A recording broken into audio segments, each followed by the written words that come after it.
السلام عليكم ورحمة الله وبركاته. حبايبي عاملين ايه؟ يا رب تكونوا بأحسن حال. النهارده ان شاء الله هنعمل زيت تحفة، زيت لكثافة الشعر، لتطويله، لملء الفراغات، لتعزيز البويصلات بتاعت الشعر. يعني زيت كده من الآخر. زيت هنستخدم فيه الحلبة، طبعا كلنا عارفين الحلبة، والروزماري أو إكليل الجبل. كمان هنحتاج فيه توم وزيت زيتون. طبعا المواد اللي انا قلتها دي معروفة جدا، في يعني حاجات قنبلة للشعر.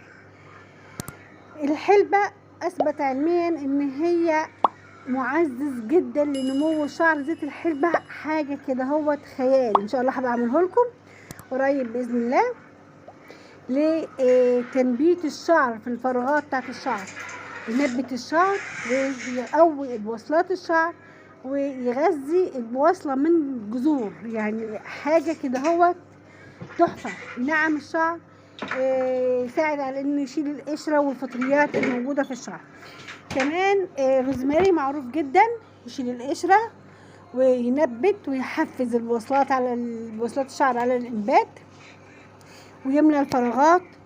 وهو يعني عشبة قوية جدا لإزالة القشرة وتطهير فروة الراس. التوم وما أدراك ما التوم.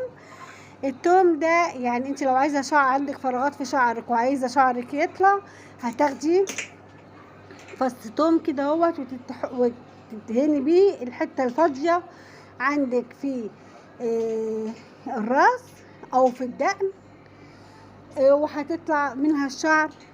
لازم يطلع منها الشعر، دي حاجة دي مفروغ منها. كمان عندنا زيت زيتون، ترطيب وتطويل وتنعيم الشعر، يقوي الشعر ويقوي بوصلات الشعر. هنجيب برطمان ازاز، هنحط فيه بقى معلقة من الروزماري، معلقة كبيرة من القرفة، وهنا كام فص توم كده اهوت. عايزة تحطيهم صحاح كده حطيهم، انا قطعتهم عشان انا عايزة اخد يعني اكبر فايدة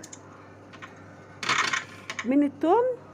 صحيح هيبقى يعني الزيت، بس هو مش هيبقى فيه ريحة جامدة لان التوم انا قصتني بس مش اكتر. هتحطي بقى زيت زيتون على قد ما انت عايزة،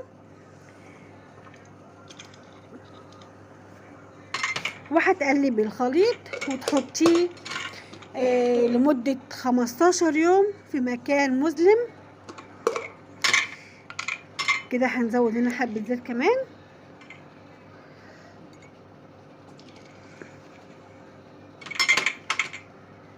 وهنعمل زيت لتطويل وتكثيف وملء الفراغات وتنعيم، يعني كله في واحد كده. بعد ما هتحطيه ونقلبه، هنغطيه ونحطه في كيسة سمرة او في شراب او في اي حاجة كده. هنقلبه الاول، وكل يوم طلعيه ورجيه وحطيه تاني.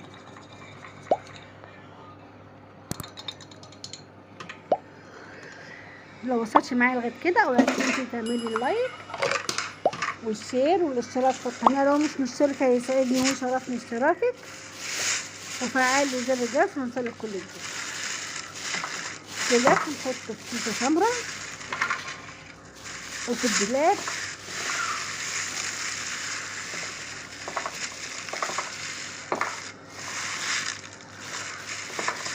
كده اهوت وفي الدولاب، وشيليه لمده 15 يوم. هتستخدميه ازاي بقى؟ بعد 15 يوم هتصفيه وهتدهني شعرك منه كحمام زيت يعني، بس هتدهني فروة الراس كويس جدا من الزيت ده،